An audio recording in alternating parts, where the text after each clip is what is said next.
ជំរាបសួរអ្នកទាំងអស់គ្នាចា៎នាងខ្ញុំឡៃដានីថ្ងៃនេះលើកយកនៅប្រធានបទមួយទាក់ទងនឹងការរៀនភាសាអង់គ្លេសចា៎ការលើកឡើងនេះក៏ដើម្បីឆ្លើយតបទៅនឹងសំណួររបស់បងប្អូនដែលកំពុងតែមមាញឹក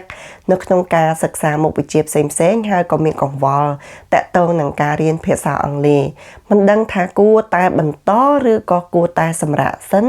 ចាំប្រឡងហើយចាំរៀនពីព្រោះនៅក្នុងសាលាមានមុខវិជ្ជាច្រើនដែលត្រូវតែប្រឹងប្រែងសិក្សា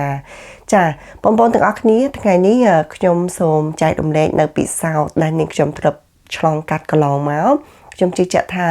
បងប្អូនពិតជាមានការគិតវែងឆ្ងាយណាស់ដែលសួរសំណួរនេះមកសូមកោតសរសើរចំពោះបងប្អូនចាត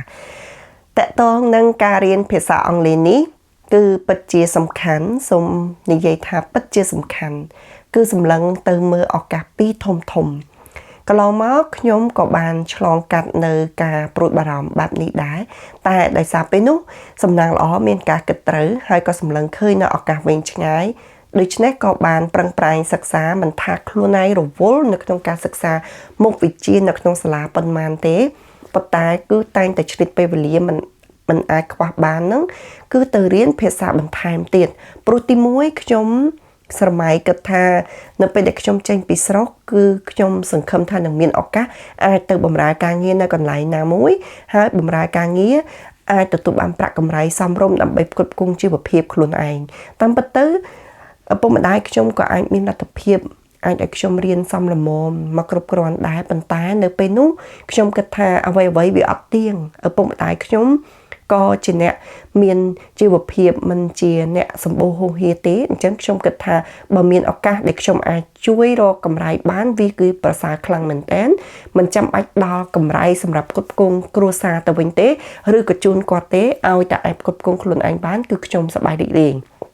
អញ្ចឹងខ្ញុំប្រឹងប្រែងរៀនភាសាអង់គ្លេសតាំងតែពីនៅវិទ្យាល័យចាអនុវិទ្យាល័យរហូតដល់វិទ្យាល័យក៏ខ្ញុំបន្តចាអញ្ចឹងខ្ញុំមិនដែលបានរៀននៅសាលាថ្លៃសាលាល្អអ្វីនោះទេបងប្អូនគឺយើងជាកូនអ្នកជនបទឲ្យតែមានកន្លែងណាដែលគេផ្ដល់ការសិក្សាហ្នឹងមិនថាគិតថ្លៃមិនថាឥតគិតថ្លៃគឺខ្ញុំតែងតែស្វះស្វែងទៅរៀនព្រោះសម្លឹងឃើញឱកាសវែងឆ្ងាយបែបនេះឯងការសម្លឹងឃើញឱកាសវែងឆ្ងាយហ្នឹងក៏វាហុចផលជាផ្លែផ្កាក៏ពិតមែនចានៅពេលដែលខ្ញុំចេញពីស្រុកភូមិមករៀននៅទីក្រុងខ្ញុំក៏ទទួលបានឱកាសក្នុងការធ្វើការងារស្ម័គ្រចិត្តនៅតាមអង្គការនិងនៅភោជនីយដ្ឋានដែលខ្ញុំមានឱកាសអាចនិយាយជាមួយនឹងភ្ញៀវបរទេសខ្លះចាអញ្ចឹងក៏ទទួលបានកម្រៃគួរសមដែលអាចផ្គត់ផ្គង់ជីវភាពខ្លួនឯងដើម្បីអាចបន្តការសិក្សានៅទីក្រុងបានចានេះគឺជាឱកាសការងារហើយនៅពេលដែលខ្ញុំបានចប់វិទ្យាល័យមកសិក្សានៅមហាវិទ្យាល័យភ្នំពេញវាក៏ជាឱកាសមួយទៀតដោយសារតែខ្ញុំអាចប្រើប្រាស់ភាសាអង់គ្លេសបានធ្វើឲ្យខ្ញុំទទួលបានឱកាសការងារល្អគឺការងារនៅ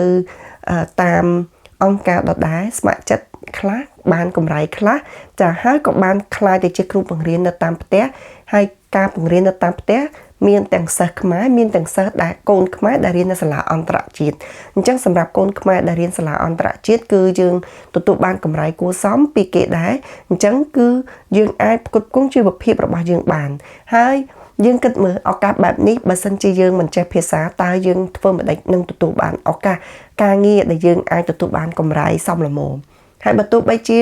យ៉ាងណាក៏ដោយអ្នកដែលចេះភាសាគឺតែងតែអាចទទួលបានឱកាសច្រើនជាងអ្នកមិនចេះភាសាចានេះគឺឱកាសការងារឥឡូវក្រឡេកមកមើលឱកាសទទួលបានអាហារូបករណ៍វិញ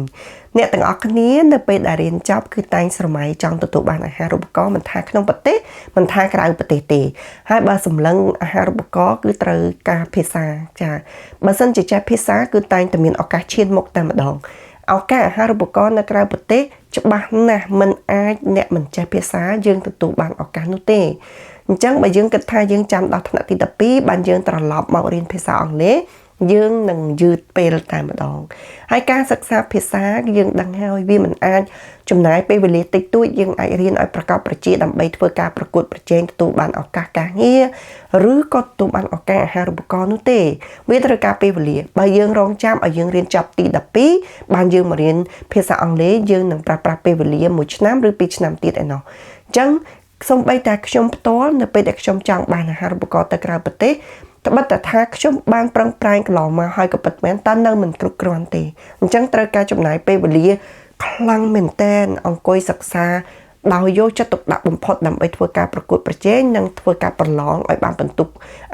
ភាសាអង់គ្លេសគ្រប់ទើបទទួលបានឱកាសអាហារូបករណ៍អញ្ចឹងការសិក្សាភាសាអង់គ្លេសសំខាន់ណាស់សម្រាប់អ្នកទាំងអស់គ្នាចា៎បើសិនជាយើងមិនបានគិតគ្រប់ជ្រុងជ្រោយទេយើងបោះបង់វាចោលយើងនឹងចំណាយពេលវេលាច្រើនដើម្បីកសាងចំណេះដឹងយើងឡើងវិញបន្ទាប់ពីប្រឡងទី12ចប់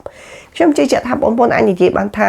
អូយរវល់ខ្លាំងណាស់មុខវិជ្ជាច្រើនណាស់នរណាក៏និយាយបែបហ្នឹងដែរហើយបងប្អូនក៏គួរតែដឹងហើយថាខ្ញុំជារៀមច្បងរបស់បងប្អូនក៏ឆ្លងកាត់ពេលវេលារបស់បងប្អូនដូចគ្នាតែហេតុអ្វីបានជាពេលនោះយើងគិតបន្តិចហេតុអីបានវាជាពេលនោះសិស្សដូចជាខ្ញុំឬក៏សិស្សច្បងដទៃទៀតគេអាចចំណាយពេលវេលារៀនបានអញ្ចឹងមានន័យថាប្រកាសជាមានកន្លឹះនៅក្នុងការរៀបចំពេលវេលាហើយអាចទៅរៀនបានតែសំខាន់ថាតើយើងចង់ពិតប្រាកដទេហើយយើងមានសេចក្តីប្រឹងប្រែងព្យាយាមកម្រិតណាបើយើងពិតជាមានសេចក្តីប្រឹងប្រែងព្យាយាមហើយយើងមានឆន្ទៈគ្រប់គ្រាន់នៅក្នុងការបន្តក្តីសម័យរបស់យើងក្នុងការសិក្សាភាសាអង់គ្លេសនៅបានពូកែយើងនឹងអាចធ្វើទៅបានចានិយាយឲ្យមែនទែនទៅបងប្អូនទាំងអស់គ្នាការសិក្សាមុខវិជ្ជានៅក្នុងសាលានេះគឺមានតម្លៃស្មើគ្នាតែម្ដងមិនគួរបោះបង់មុខវិជ្ជាណាទេប៉ុន្តែបើអ្នកទាំងអស់គ្នាចេះភាសាគឺអ្នកទាំងអស់គ្នាអាចមានឱកាសក្នុងការទទួលបានការងារហើយក្នុងការទទួលបានអាហារូបករណ៍ទៅក្រៅប្រទេសអាចជាបេក្ខជនឈានមុខជាងបេក្ខជនដែលមិនចេះចាថ្ងៃនេះមានការចែករំលែកពនីជូនទៅកាន់បងប្អូនជាការឆ្លើយតបនៅសំណួរដ៏ល្អនេះចាសង្ឃឹមថាបងប្អូនគឺជាសិស្សដែលមានការយកចិត្តទុកដាក់ហើយក៏ដាក់ពេលវេលាឲ្យបានល្អបំផុតចាពេលវេលាគឺជាជីវិតរបស់បងប្អូនបើបងប្អូនចេះប្រើពេលវេលាល្អជីវិតរបស់បងប្អូនក៏នឹងល្អប្រសើរចាជួបគ្នានៅវីដេអូក្រោយសូមអរគុណសូមជម្រាបលា